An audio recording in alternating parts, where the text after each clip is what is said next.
Welcome to Capital's Uncovered, the Principal's only two-man show, which we have occasionally when the situation demands it. It's very hot here. That rainbow, that umbrella picture, well, something certainly rain is something we haven't seen for months or over a month here in southern part of the UK. But it has been raining on England's parade in the United States. Argentina. I actually bet because I thought England always. I've known this for 40 years, I don't know much about sport and I don't know much about football. One thing I do know is that England always chokes at the great events. So I actually got higher odds on Argentina. So I went into betting shop yesterday and won 30 quid or something on that, betting on Argentina. So what did you make of that match, Marty? Did you follow it? And what are your thoughts Oh, about it? Yeah. it awoke all my childhood traumas, Pelle. I'm going to have to be in therapy for at least another decade if I last so long because of it. Because we're back to 1970 and the 1970s. We're back to England national teams that break your heart on every occasion. And we're back to the English disease of the 1970s. Uh, Mhm. England had two glorious players, Harry Kane, both utterly world class, potentially up there with Mr. Messi himself and with some of the other great table figures, and now young Jude Bellingham. And they and the rest of the squad played marvelous, aggressive, attractive soccer, and they were against the greatest team in the world, and they matched them, and they even got a goal ahead of them. And then, with 10 minutes to go, their German manager, an English manager would have been actually even worse, could not have got them remotely that far. At least Thomas brought them that far. But it's as if he was possessed by the evil, malign spirit of Sir Alf Ramsey from 56 years ago. I mean, even when England won the World Cup in 1966, they won despite Alf Ramsey, a most joyless manager imaginable, because they had such glorious players, led by the legendary Sir Bobby Charlton at that time.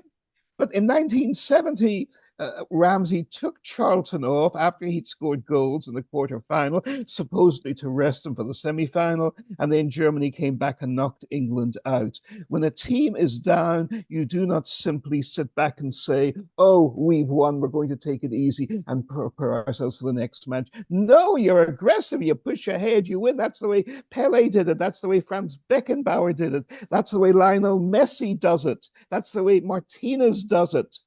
That's the way Alvarez does it. That's the way the great players, McAllister does it for Argentina.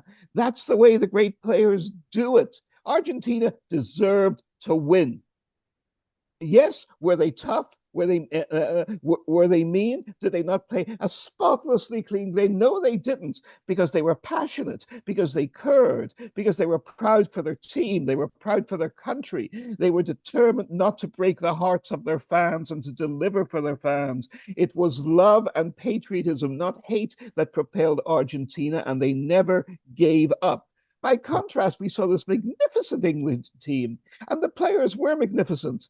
And then they're told, dial it back. We've won. Let's take it easy. It's the bureaucrats' answer. It's the socialist answer. It's the Whitehall Committee answer. What the great historian Corelli Barnett, when he's talking about the decline and fall of the British Empire over the past 125 years, said the genius of Whitehall is to turn action into paper every time. No action, just more paper reports, endless committee meetings. Now, America's going down the bureaucratic tube too. I deeply regret to say it, breaks my heart to see it.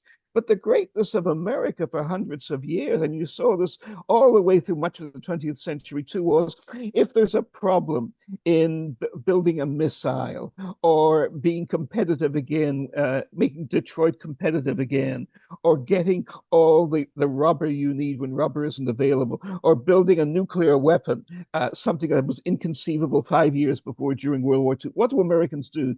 Do they set up endless committees that report to other committees? The English way, the Whitehall way? No, the Brussels way, the modern European way? No, they do not. what they do is they set up what Americans call a czar, a leader with absolute power over the industry or over to get the goal done. A production czar like Donald Knudsen, or his successor Nelson from Sears Roebuck, appointed during World War II by President Roosevelt, or a guy who often made mistakes but knew what he wanted, and as a master strategist was the dominant naval strategist of the 20th century, the past 200 years, in fact, since at least Admiral Lord Nelson, and that's Admiral Ernest J. King, who was U.S. Chief of Naval Operations during World War II. And King was not a nice man.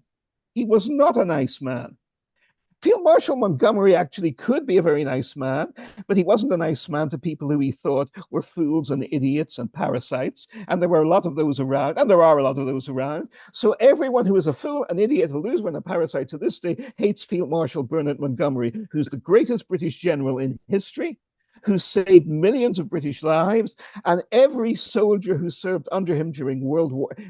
If you put Monty in charge of the British soccer squad, they would have won the World Cup in 1950, let alone in 1966. He would have mastered the subject. He would have brought in the best people in the field. He would have smashed heads together. He would have fired fools. He would have he studied tactics and studied the best tactics of the other side. He would have studied German soccer tactics just as he studied Rommel's combat tactics in the field.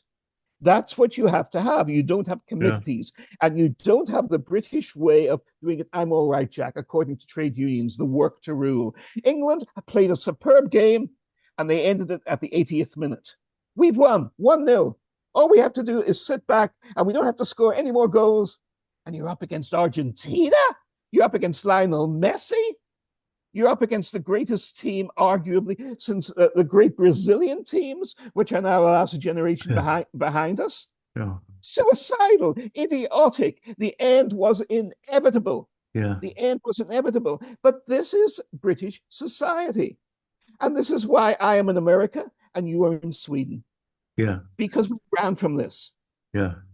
And this is why our friends in Britain, like Basil Valentine, who we've just had on a separate show, despair of the country they love. Yeah. This is why. So, I mean, the England scored a goal in 55 minutes, but possession was in Argentina's hands all the time. But after that 55-minute, there's somebody's computer program has found this really good way of mapping possession. So it's like a tidal wave that goes back and forth. Yes, and I've seen it. 55th minute, England was like there was a little England possession, as it were, around the goal, English goal. But otherwise, the Argentinians were pressing. They were basically occupying about 80% of the field, and that I thought, my God, I can see why, and there were very, very few English forays into the other half, So as you said, I mean, they were being very defensive. They put extra defenders on, didn't they? But by playing defensively, they invited pressure and they invited attack, and that happened. And the other thing that struck me was that Messi is like 39. He must be the oldest World Cup player ever. He's a striker or something. I mean, there've been older goalkeepers, but 39 years old, turning 40. He was the assister of the 2 goals. So he can't run as fast, apparently, but he's got a master strategic mind, and he plans it like a general. So he's a lot better general than the ones in the Malvinas Falkland Islands back in 1982. Sorry about that. But do you know anything about Messi? I mean, tell us more about what where you see Argentina going now. They're facing Spain in the finals, and I mean, are they going to beat Spain? Yeah, I think so, and I'm not sure. I mean, I'm not a soccer expert, to put it mildly. I was the worst soccer player of my year at school. In fact, I hated playing soccer. I loved playing rugby, and psychologically, I was thinking American even then, because of course rugby has a lot more in common with American football than it does with British and world soccer. So I'm no expert, but it's very clear from this tournament, Spain could win. I think Argentina will, but Spain could certainly, when they're a magnificent team, They play beautiful soccer, attractive soccer, as England did when they were allowed to and when they weren't pulled back. There was one more, but your assessment, of course, is totally correct, but there's something I'll add to it. It didn't. Why didn't Argentina score 3 or 4 goals when they had possession much of the time? Because England didn't let them have possession uncontested. If you look at the way the game was actually played, and this doesn't show up on the fashionable computer programs, Right. the English team for the first 80 minutes or so were aggressive. Right.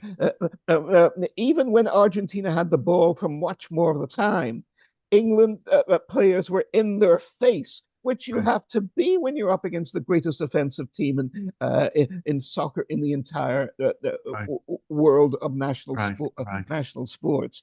They Right. contested it, but then afterwards they pulled back. They played for time. They were pacing themselves. They were thinking ahead. They Right. were thinking far too far ahead. Americans historically don't do that. Uh, there's a cliche which armchair philosophers and idiots and losers in general like to say is, Yeah. Yeah. oh, you've got to think in 2,000-year increments, this, that, and the Right. other. You've got to see what Plato said 2,500 years ago. This is bullshit. If you don't win today, you won't have tomorrow, let alone 2,000 years from now. If you Right. look at the way the great figures like who are successful, even if you loathe them, like Henry Kissinger or my hero Otto von Bismarck, practiced great power politics, or great generals, whether they were on the British or American side, on the Russian side, or even on the Nazi side. And they certainly had able Yeah. Right. generals. They always focus on the immediate, on getting the job done. If you don't get the immediate job done, you're not going to be there tomorrow. And Right. this is true in management too. It's true in business. It's if you don't balance your figures, if you don't get things correct, you're not going to live tomorrow. Don't think too far ahead. If you think Yeah. too far ahead, the world will change anyway, and you're going to have to adapt. Yeah. You're going to have to adapt. So Right. instead, in England, you have too many armchair philosophers. We've got Yeah. to take the long-term view. We've got to see what the committee says. We mustn't alienate people. We might have to work with 2 months or 2 years down the line. And you either fire them or you bribe them to come on your side 2 years down the line, what have you. You deal with tomorrow when tomorrow comes, but you got to deal with today before tomorrow comes. Right. And that's the English disease. Right. And what we saw in Atlanta, where the game was played, we saw the classic example of this. It was a nightmare to me. It was the London bureaucracies of the British Academy of Arts and Sciences that I was working in despair in the Right. 1970s. So it's Because you're dealing interesting. with So, worthless so people. this match clicked all these memories and all these Yeah, perceptions and ideas that you've built up, and probably very accurate, and you'd seen it before. And so they obviously had a very, I mean, you I very, very fled to America to skillfully, get away from it, Pelle. you very skillfully, it's like seeing a flash from a nightmare in a way, recurring nightmare, You're my and you new suddenly see it. therapist. Yeah. Yeah, Just don't exactly. charge me a couple of $100 an hour, you know? Right. So that's interesting. So they logged off when their time was up, when they felt that they were going to win. Also, there's this British thing, jobs worthy. They work to the clock rather than working until the job is done, which is much more of a North American attitude, isn't it? Whereas the Oh, British completely, British completely. will The leave at American, 5, even if they've got a job going. They're not task oriented, but time oriented, and they'll take their cup of tea or something, or their tea break. I mean, in English workplaces, I'm struck that I'm the hardest working person there, and a lot of people like to take time off, and and yeah, well, that's interesting. haven't you found people distrust you in an English workplace I think because so, you a little take bit, time off? yeah, a In little bit. America, it's the opposite. If you goof off, you get fired. Right, You're expected to be gung ho. that's And right, English people say this shows how naive Americans are. that's Well, right, Americans are so naive. For 200 years, they've had far higher superior living standards right, out of a country that didn't even exist before. There was nothing but wilderness yeah, because they did, and people from England and from all over Europe and from all over the world who came to America bought into the same work yeah, ethic. yeah, right. Although, I mean, it may predominate in other places like Germany and France. I mean, France has this very strong, was the German, the Feierabend, once the 5 o'clock on Friday, you can't talk to anyone over the weekend. And even Britain isn't that bad. I mean, Britain's had some American influence, especially in the city and so on. I can't say because I haven't worked in Germany, but definitely in any given English workplace, like a newspaper room, I'm nearly always the hardest working. And people have so much time to make jokes all the time, and goof off basically. And I've been in many sub-editing situations where people take forever because they're making cracky Same here. jokes Exactly. across the newsroom, Exactly. and I'm the one hunkering down.